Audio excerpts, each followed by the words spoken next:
नमस्कार, मैं हूं संजय शर्मा। आप देख रहे हैं 4 PM न्यूज नेटवर्क। अमेरिका में क्या कुछ मोदी सरकार के मंत्रियों की रंगीन तस्वीर आने वाली है, महिलाओं के साथ, कन्याओं के साथ। सोशल मीडिया पे ऐसी खबरों की भरमार आ गई। सच क्या है किसी को नहीं पता, लेकिन एक सच ये है कि शरद पवार के घर पार्टी हुई, जिसमें गौतम अडानी, जिसमें राहुल गांधी थे। सुप्रिया सुले ने फोटो खींचने को मना कर दिया और पृथ्वीराज चौहान ने कहा कि देश में महाराष्ट्र का नया प्रधानमंत्री बनने वाला है। और सोशल मीडिया पे बाढ़ आ गई कि 19 तारीख को प्रधानमंत्री इस्तीफा देने वाले हैं। और राजनीति की इतनी सारी कहानियां इकट्ठी हो गई कि अमित शाह और मोहन भागवत के बीच दूरी खत्म हुई है, मीटिंग्स हुई है। योगी का फिर क्या होगा अमित शाह से रिश्तों का? दैनिक भास्कर के राजनीतिक संपादक केपी मलिक इन सारे सवालों की गुत्थियों को सुलझाएंगे। आपसे रिक्वेस्ट है, चैनल को सब्सक्राइब करिए, ज्वाइन करिए। चलते हैं केपी मलिक के पास। 4 PM न्यूज नेटवर्क में स्वागत है आपका। बहुत बहुत केपी मलिक साहब, बहुत बहुत शुक्रिया आपका। धन्यवाद संजय जी। केपी मलिक साहब, मैं मुंबई में हूँ। पृथ्वीराज चौहान के एक बयान ने बिल्कुल तहलका मचा रखा है। भाई ने कह दिया कि बहुत जल्दी महाराष्ट्र का प्रधानमंत्री होगा, और जैसे ही उन्होंने कहा, लोगों के दिमाग में शरद पवार की घर पे पार्टी याद आ गई, जिसमें गौतम अडानी भी थे, जिसमें राहुल गांधी भी थे, जिसमें तेलंगाना के सीएम भी थे और बड़े बड़े पॉलिटिकल लोग थे। और अपुष्ट सूत्रों के मुताबिक वहां पे कुछ राजनीतिक चर्चाएं भी हुई। शरद पवार एकदम भीष्म पितामह है राजनीति में। अब जैसे ही उन्होंने कहा कि महाराष्ट्र का प्रधानमंत्री होगा, लोगों के दिमाग में शरद पवार का नाम गूंजने लगा। शरद पवार के हर पार्टी में रिश्ते हैं, सारे उद्योगपतियों से रिश्ते हैं, सब जानते हैं। इस बीच में ये खबर आई कि अमेरिका में कोई एक बड़ा घपला सामने आने वाला है इन फाइल्स में, जिसमें 2-2, 3-3 मिनिस्टर्स की कुछ रंगीन फोटो हैं, कुछ महिलाओं के साथ निजी अंतरंग पलों के फोटो हैं, जैसे भूचाल आ जाएगा। 19 तारीख को व्हिप जारी कर दिया गया कि 19 तारीख को सब सांसद मौजूद रहेंगे। और दिन भर सोशल मीडिया पे चर्चा चल रही है कि 19 तारीख को प्रधानमंत्री इस्तीफा देंगे। ये सब केवल अफवाहें हैं, मैं पहले बता दूं, लेकिन सोशल मीडिया भरा पड़ा है। सुबह से मुझसे जाने कितने लोग फोन कर चुके कि क्या ये बात सही है कि 19 तारीख को मोदी जी इस्तीफा देने जा रहे हैं। है क्या ये मामला? मेरी समझ में तो आ नहीं रहा। मलिक साहब, आप सीनियर आदमी हैं, दिल्ली में दिन भर रहते हैं, पॉलिटिकल गलियारों में रहते हैं, तमाम ब्यूरोक्रेट आपके दोस्त हैं, नेताओं के तो आप बहुत प्रिय हैं ही हैं। तो जरा मुझे बता दीजिए कुछ अंदर की कहानी, क्योंकि नागपुर से भी कनेक्शन आपके अच्छे हैं। चल क्या रहा है ये? संजय जी, देखिए, ऐसा है कि दिल्ली में बहुत सारी चर्चाएं चल रही हैं और झटके पे झटके दिल्ली में वैसे भी लग रहे हैं। आपने देखा, पहले उत्तर प्रदेश का अध्यक्ष बनाया गया, 2 दिन पहले उनका नाम चलाया और फिर उनको बना दिया। तो लोगों में चर्चा ये हो गई, भाई भारतीय जनता पार्टी तो झटका देती थी, ये पहले नाम चला के उसी को बना दिया। शायद भारतीय जनता पार्टी अपनी कार्यप्रणाली बदल रही है। वो याद आया मुझे कि लोग कहते पहले हलाल करती थी, अब झटके पे आ गई है। जी जी जी। उसके बाद क्या हुआ कि राष्ट्रीय अध्यक्ष का झटका दिया और नाम कहीं दूर दूर तक किसी ने ना सुना था, ना जानते थे, और एक जो है नितिन नवीन को ले आए। हालांकि कई लोगों ने तो ये भी मजाक किया कि वो शायद नितिन गडकरी लिखना चाह रहे थे, वो टाइप एरर हो गया और वो जो है नितिन गडकरी की जगह नितिन नवीन हो गया। ये भी मजाक लोगों ने किया। लेकिन बहरहाल ये जिस तरह की चीजें भाजपा में हो रही है, हालांकि एक जुमला ये भी चला कि आज बहुत बड़ी रैली हुई है, लाखों लोग रामलीला मैदान में दिल्ली में आए, और ये बड़ी खबर कहीं ना बन जाए, इसलिए भारतीय जनता पार्टी ने अपना नया कार्यकारी अध्यक्ष चुन के मीडिया को खबर दे दी। और मीडिया में अब जो है हिरेन जोशी का मैसेज तो आता नहीं है, कहीं दूसरी जगह से मैसेज आता है और ये कहा गया कि भाई डिबेट और चर्चाएं इस पे रखिए, कहीं कांग्रेस की खबर बाहर ना निकले। तो बहुत सारी चीजें दिल्ली में चल रही हैं। लेकिन आज जो नई बात महत्वपूर्ण निकल के आई है, और ये कोई हवाई बातें नहीं है, किसी छुटवैया आदमी ने नहीं कहा है। पूर्व मुख्यमंत्री हैं महाराष्ट्र के पृथ्वीराज चौहान, सीनियर नेता हैं कांग्रेस के, और वो मीडिया को ये बात बता रहे हैं कि अमेरिका में ने जो हाल ही में एक नया कानून पास किया है, उसके तहत वहां पे कुछ वीडियो, कुछ फोटो, कुछ न्यूज ऐसी रिलीज होने वाली है जिसके तहत भारत के 3 प्रमुख नेताओं के नाम भी उसमें निकल सकते हैं। और शायद उन्होंने इशारा किया है कि हमारे माननीय प्रधानमंत्री जी का नाम भी उसमें है। तो इन परिस्थितियों में प्रधानमंत्री जी को एकदम से इस्तीफा देना पड़ सकता है और 19 तारीख को इस्तीफा हो जाएगा। तो इस तरह की चर्चाएं दिल्ली में चली। लेकिन ये इस तरह की अपुष्ट खबरें हैं, एक बयान कांग्रेस की तरफ से आया है, इस पे कितना विश्वास किया जाए, कितनी सारी चीजें की जाएं, लेकिन जो घटनाएं हाल फिलहाल हो रही हैं उनकी कड़ी अगर जोड़ें तो बहुत उठापटक चीजें दिल्ली में चल रही हैं। जैसा आपने देखा अभी 85 साल के हुए शरद पवार जी, उनके घर पे जन्मदिन की पार्टी हुई और उस जन्मदिन की पार्टी में जो है अडानी का पहुंचना, राहुल गांधी का पहुंचना और उनको कुछ मिनटों, कुछ समय के लिए एक कमरे में अलग से बैठ के मीटिंग होना, सुप्रिया सुले का अंदर किसी को नहीं घुसने देना, फोटो नहीं खींचने देना, इसके क्या मायने हैं? ये सारी चीजें हमें कुछ सोचने पे मजबूर करती हैं। क्या अडानी जी को ये एहसास हो चला है कि मोदी जी को शायद इस्तीफा देना पड़ेगा या परिस्थितियां बदलेंगी?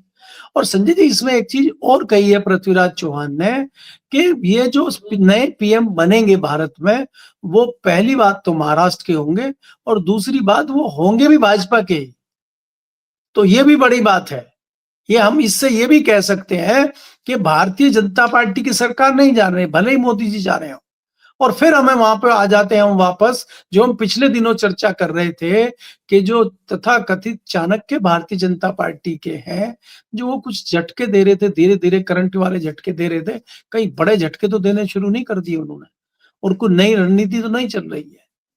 तीसरी बात यह है कि अभी कुछ दिन पहले है, 2 दिन पहले जो मूर्ति का अनावरण हुआ है वीर सावरकर की पोर्ट ब्लेयर में, वहां पे अमित शाह की और भागवत जी की मीटिंग भी हुई है, उसमें भी कुछ चर्चाएं हुई हैं और सूत्र हमारे नागपुर के ये बता रहे हैं कि वहां पे अमित शाह ने ये कहा है कि हमें पुराने मूल में वापस आने के लिए हमें थोड़ा सा समय लगेगा, ताकि जो पहले आरएसएस का और भारतीय जनता पार्टी का गठजोड़ होता था, अगर हमें उस स्वरूप में आना है तो उस स्वरूप में आने के लिए हमें थोड़ा टाइम चाहिए। और आपकी जो कई सारी जिद है, आप उन जिदों को छोड़िए, हम आपकी सारी जो चीजें हैं उनको पूरी करेंगे। अब खुलेआम अगर आप पूछे संजय जी के, उन्होंने सीधे सीधे ये कह दिया है कि आप क्यों संजय जोशी के पीछे पड़े हैं कि इसको राष्ट्रीय अध्यक्ष बनाए। मैं आपका संजय जोशी हूं, मैं आपको ऐसा राष्ट्रीय अध्यक्ष देता हूं कि आपकी तबीयत खुश हो जाएगी, आपको कोई चिंता करने की जरूरत नहीं है ना। अब भाई देखिए, आरएसएस का जो विरोध था, आरएसएस का विरोध था खट्टर पे, आरएसएस का विरोध था धर्मेंद्र प्रधान पे, आरएसएस का विरोध था भूपेंद्र यादव पे। तो ठीक है, आपकी बात हम नहीं मानते हैं और हम नहीं बना रहे, कोई बात नहीं है, तो हम ऐसे आदमी को लेके आते हैं जिससे आपको कोई तकलीफ नहीं होगी। तो बहुत सारी चर्चाएं, बहुत सारी बातें दिल्ली के राजनीतिक गलियारों में चल रही हैं। अब ये सारी चीजें होने के बाद में सबसे बड़ी बात ये हुई है कि दोनों जो बड़े नेता हैं देश के, चाहे वो विपक्ष के नेता हों और चाहे प्रधानमंत्री हों, दोनों विदेश यात्रा पे आज निकल लिए हैं। मोदी जी भी विदेश यात्रा पे चले गए 3 कंट्री की, और राहुल गांधी भी विदेश यात्रा पे चले गए हैं। तो आज जो संसद में हुआ, भारतीय जनता पार्टी ने बहुत अच्छा फॉर्मूला निकाला कि कांग्रेस की रैली में किसी ने ये कहा कि मोदी जी की कब्र खुदेगी और मोदी जी को ये होगा, और इस पे जो है संसद को चलने नहीं दिया भारतीय जनता पार्टी के सांसदों ने। अब आप बताइए, जहां मंच है, जहां हजारों लोग हैं, वहां पे मंच से कोई इस तरह की घोषणा नहीं हो रही है, पब्लिक में आके कोई व्यक्ति कुछ कह देता है, उससे कांग्रेस का क्या लेना देना? आप उस पर जो है सदन को बाधित कर रहे हैं, तो सीधे सीधे जताता है कि सरकार खुद ही नहीं चलने देना चाहती कि सदन चले और उसमें कुछ बहस हो। तो भारतीय जनता पार्टी तमाम इन रणनीतियों पर चल रही है, लेकिन संजय जी तस्वीर साफ अभी कहीं नहीं हो रही है कि क्या होगा क्या नहीं। शगुफे बहुत हैं। कई लोगों का कहना यह भी है कि संघ ने भारतीय जनता पार्टी के सामने, गुजरात लॉबी के सामने घुटने टेक दिए हैं, लेकिन कुछ लोगों का कहना यह है कि पैंतरेबाजी आरएसएस भी कर रही है और वो भारतीय जनता पार्टी के जो चाणक्य हैं उनके करीब आ गई है, और चाणक्य जो है वो संघ प्रमुख के करीब आ गए हैं। अब दोनों मिलकर खेल कर रहे हैं। अब उस खेल में बड़े बड़े वाले जो खिलाड़ी हैं उनका क्या हश्र होगा, उनको मार्गदर्शक मंडल में नॉर्मल तो भेजा नहीं जा सकता, तो उसके लिए कहाँ क्या 2027 तक का इंतजार करना पड़ेगा उनको मार्गदर्शक मंडल की असली जगह भेजने के लिए। तो इसलिए 2 साल का समय चाहते हैं मोहन भागवत जी से चाणक्य जी।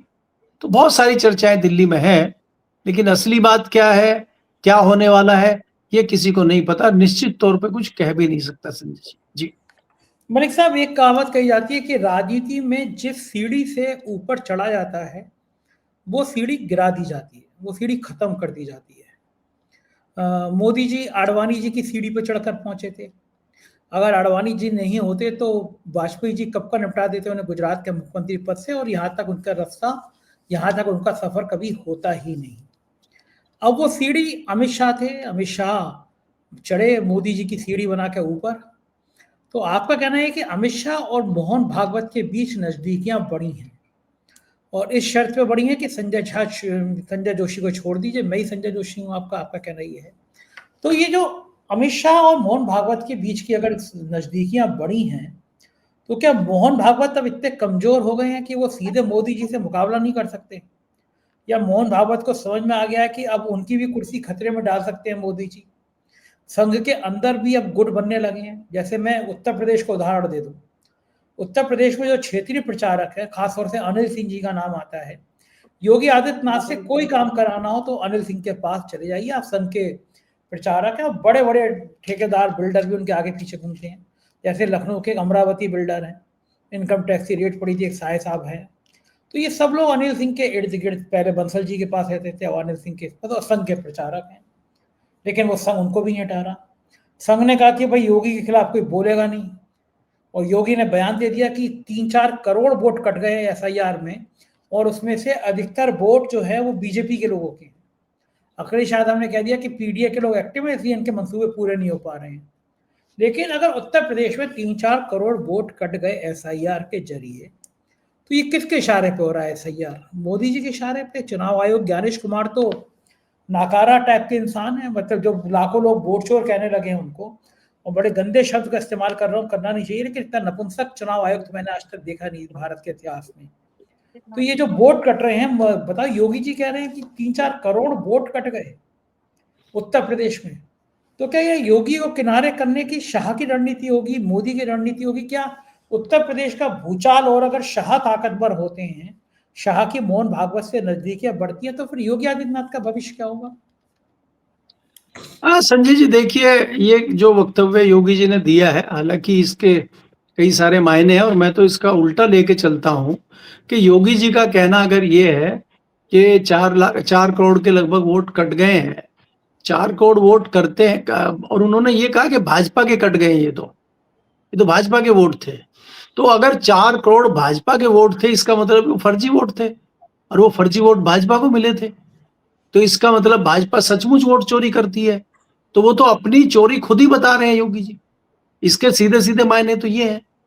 लेकिन मेरा मानना है इसको लेके दूसरा है, जो हमने पहले भी डिस्कस किया था आपके चैनल पे, कि आज आरएसएस को भी पता है कि भारतीय जनता पार्टी की जो अगली लाइन तैयार हो रही है, उस लाइन में आज भारतीय जनता पार्टी के पास कोई हिंदुत्व का कट्टर चेहरा दिखाई नहीं देता है।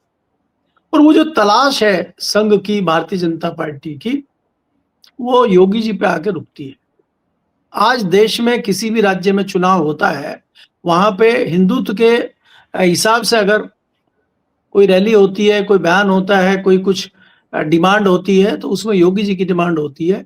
इसके अलावा अगर आप बिहार में देखें, हालांकि बिहार में योगी जी की कई रैलियों को काट दिया गया अंत में, लेकिन हमारे सूत्र ये बताते हैं कि योगी जी की रैलियों की भयंकर डिमांड बिहार में थी, लेकिन अमित शाह ने और मोदी ने उनकी रैलियों को कट करवाया और अपनी रैलियों की संख्या वहां बढ़वाई। तो ये इस तरह की चीजें हैं। तो संघ ऐसे में योगी जी को बलि चढ़ने देगा, या संघ जो है योगी जी के नाम पे कुछ नहीं करेगा? मुझे ऐसा नहीं लगता है।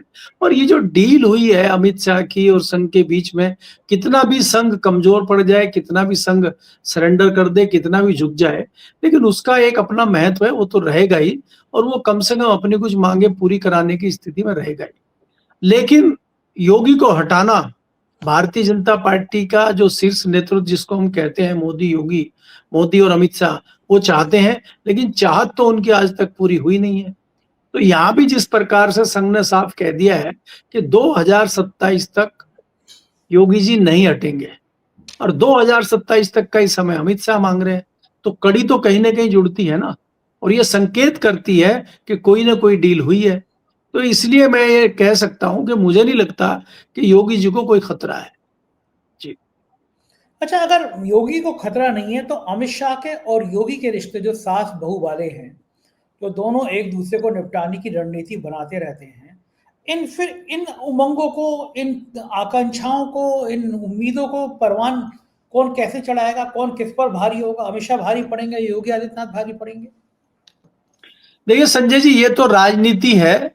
कौन किस पे कितना भारी पड़ेगा, कौन किस पे भारी पड़ेगा, किस पे नहीं पड़ेगा, ये तो परिस्थितियां बताती हैं। आज परिस्थिति अमित शाह के पक्ष में है। अमित शाह निश्चित तौर पे बहुत मजबूत हैं। योगी जी थोड़ा सा आज उत्तर प्रदेश में होने के नाते भारतीय जनता पार्टी में कमजोर पोजीशन में है, लेकिन जिस प्रकार से संघ का हाथ उनके कंधे पे है तो वो उनको मजबूती देता है। लेकिन कल को परिस्थितियां क्या बदलेंगी? अब जिस प्रकार से आप देख रहे हैं कि अगर पृथ्वीराज चौहान की बात सच हो जाती है तो एकाएक योगी का कद बढ़ जाएगा और अमित शाह जी कुछ नहीं कर पाएंगे अकेले। तो बहुत सारी चीजें हैं। अब राजनीति में कौन कब क्या हो जाए ये तो कहा नहीं जा सकता। 1 मिनट में कद खत्म हो जाता है, 1 मिनट में कद बढ़ जाता है। आपने देखा धनखड़ जी पहले दिन जो है उपराष्ट्रपति थे, अगले दिन जीरो, कुछ नहीं हुए। और आपने देखा कि राष्ट्रीय अध्यक्ष जो बने हैं वो बेचारे एक प्रोग्राम में गए थे छोटे से में, उनको ना सीएम बुला रहे थे ना डिप्टी सीएम बुला रहे थे, और आज वो राष्ट्रीय अध्यक्ष हैं भारतीय जनता पार्टी के। तो ये राजनीति है, इसमें कब क्या हो जाएगा कुछ नहीं पता है। एक पल में आपने देखा था कि कल्याण सिंह की तूती उत्तर प्रदेश में बोलती थी, और आपने वो अश्र भी देखा कि कल्याण सिंह को कोई नहीं पूछ रहा था। आपके यहाँ विनय कटियार जी हैं जिनकी तूती बोलती थी अयोध्या में, आज विनय कटियार जी कहाँ है आपको पता है। तो ये राजनीति है, इसमें कौन कब हीरो हो जाएगा और कौन कब जीरो हो जाएगा यहाँ कुछ पता नहीं लगता। यही यही अमित शाह जी हैं, एक दिन तड़ी पार थे और आज देश के गृह मंत्री हैं। तो परिस्थितियां बदलती हैं, और वही समय मैं तो आपको बताया था कि मेरे पास फोटो है, कहो तो मैं अभी मोबाइल में दिखा दूंगा आपको कि चिदम्बरम जी देश के गृह मंत्री थे और ये तड़ी पार थे। और एक समय मैंने ये देखा कि ये गृह मंत्री हैं और चिदम्बरम जी तिहाड़ में बंद हैं, और जब वो वापस आते हैं बेल पे पार्लियामेंट में आते हैं तो दोनों का आमना सामने में नमस्कार भी होता है। तो कुटिल मुस्कान जो थी दोनों के चेहरे पे वो भी देखने लायक थी। तो ये इसलिए राजनीति में निश्चित तौर पे ये नहीं कहा जा सकता कि कौन कब कमजोर हो जाएगा और कौन मजबूत हो जाएगा। जी। एक पिक्चर आई थी, उसका गाना था, वक्त की हर शय गुलाम, वक्त के दिन और रात, वक्त के हम और आप। वक्त है जब किसका सितारे बुलंदी पे आ जाएं और किसके सितारे गर्दिश में आ जाएं। लेकिन यूपी के भारतीय जनता पार्टी के अध्यक्ष बने पूर्वांचल का बच्चा बच्चा जानता है कि योगी का उनसे 36 का आंकड़ा है। पंकज चौधरी की योगी आदित्यनाथ की एकदम नहीं पड़ती है। दोनों के रिश्ते बहुत खराब है। योगी चाहते थे कि कुर्मी बिरादरी का बने, लेकिन स्वतंत्र देव को चाहते थे। वो राष्ट्रीय नेतृत्व ने मान ली कि कुर्मी बनाया, लेकिन पंकज चौधरी को बना दिया। और वो मंच की फोटो वायरल हो रही है जिसमें स्वतंत्र देव को कुर्सी तक नहीं दी गई मंच पर बैठने के लिए।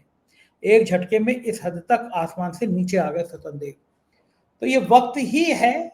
लेकिन क्या प्रदेश अध्यक्ष बनाने से पहले संघ की राय नहीं पूछी गई कि योगी के दुश्मन को संघ का प्रदेश अध्यक्ष बना रहे हो? इसमें खेल क्या होगा, ये पूछा नहीं गया। नहीं नहीं संजय जी, ये तो मैंने बताया ना आपको, ये तो देखिए डील हुई है और डील में बहुत सारी चीजें हुई हैं। अगर आप संघ का कहना ये है कि आप योगी को नहीं छेड़ेंगे, योगी को नहीं हटाएंगे, तो आप फिर ये नहीं कह सकते कि योगी की सारी पसंद भी आप पूरी करेंगे। तो योगी के किसी करीबी को ही आप बनाएंगे ये भी जरूरी नहीं है। आपने एक डिमांड मान ली है कि योगी को नहीं हटाएंगे, ठीक है, लेकिन योगी के किसी करीबी को ही बनाएंगे ये जरूरी नहीं है। योगी जी की जिद थी कि कोई कुर्मी होना चाहिए। योगी जी को लगता था कि वो बोलेंगे कि कुर्मी बनाओ तो उनके पुराने परम मित्र जो हैं वो आ जाएंगे और केंद्रीय नेतृत्व तो उन्हीं को बनाएगा। तो केंद्र दे दिया कुर्मी। कुर्मी है, मजबूत है, 7 बार के सांसद हैं, पूर्वांचल के पुराने नेता हैं, भारतीय जनता पार्टी के हैं, दे दिया कुर्मी, लो ले लो कुर्मी। अब ये जो है मूंग दलते रहे योगी जी के सीने। आपस में दोनों लड़ते रहेंगे, आपस में दोनों अगर लड़ते रहेंगे तो दिल्ली की दुकान चलती रहेगी। अगर वो बहुत अच्छा करेंगे फिर दिल्ली को कौन पूछेगा? तो दिल्ली की पूछ होती रहे, कई सारे फैसले इसलिए भी लिए जाते हैं। जी। एक आखिरी सवाल, अगर अमेरिका की उन फाइलों में मंत्रियों के रंगीन फोटो आ गए, कन्याओं के साथ फोटो आ गए, तो इसका मोदी सरकार पर क्या असर पड़ेगा? संजय जी देखिए, मुझे लगता है कि अगर फोटो आ भी गए तो बहुत ज़्यादा फ़र्क पड़ेगा और ये लोग ये सोच के इस्तीफ़ा देंगे, मैं इससे इत्तेफ़ाक नहीं रखता। उसका उदाहरण है आपके सामने कि बहुत सारे इस्तीफ़े हमने कांग्रेस सरकार में देखे थे, उससे पुरानी सरकारों में भी देखा है। लाल बहादुर शास्त्री का भी नाम लिया जाता है जब कोई इस्तीफे की बात आती है कि छोटी-सी रेल दुर्घटना हो गई थी, वो रेल मंत्री थे और उन्होंने ये कहते हुए भाई मैं रेल मंत्री हूँ, मेरी ज़िम्मेदारी बनती है, उन्होंने इस्तीफा दिया था। उसके बाद तमाम इस्तीफे हुए। एक छोटी-सी घटना इलाहाबाद में हुई थी और पवन बंसल का इस्तीफा कांग्रेस सरकार में ही पिछले रिजीम में हुआ था। लेकिन इस सरकार में इतने रेल हादसे हुए और रेल मंत्री पे विपक्ष का, बाकी लोगों का भी, मीडिया का भी दबाव बना कि इनको इस्तीफा देना चाहिए और इन्होंने कोई इस्तीफा नहीं देना और रील बना के रेल की जगह रेल मंत्री बन गए ये। आज कोई दुर्घटना छोटी-बड़ी होती भी है, लोगों ने इस्तीफा ही माँगना छोड़ दिया है। इसके लिए एक उदाहरण बहुत बढ़िया है कि अगर किसी जज ने फैसला दे दिया है और कहा कि इसको फैसले को अमल में लाइए, पुलिस प्रशासन कह देता है हम मानते ही नहीं इस फैसले को, हम करते ही नहीं है, हम देंगे ही नहीं, हम कुछ करेंगे नहीं, तो क्या उखाड़ लेंगे आप? तो यहाँ ये हो रहा है कि वो अमेरिका ने चलाई है सीढ़ी, वो तो एआई की है, वो तो फर्जी है, हम तो नहीं मानते उसको, तो इसलिए हम तो इस्तीफा देंगे नहीं। तो उसमें कोई बहुत बड़ा क्रांति भारत में हो जाएगी, मुझे नहीं लगता इनकी तरफ से फ़र्क पड़ेगा। वो जनता ही सड़कों पे उतर जाए, जनता ही कोई दूसरी चीज़ करने लगे, तब तो कुछ हो सकता है। खाली अमेरिका में एक सीढ़ी आने से भारत में को बहुत ज़्यादा फ़र्क पड़ेगा, मैं इससे इत्तेफ़ाक नहीं रखता। बहुत-बहुत शुक्रिया मलिक साहब, आपने मुझे इतना समय दिया बातचीत की। ये थे केपी मलिक जी, पूरी बातचीत आपने सुनी, कैसी लगी बातचीत बताइएगा ज़रूर। शुक्रिया, थैंक यू।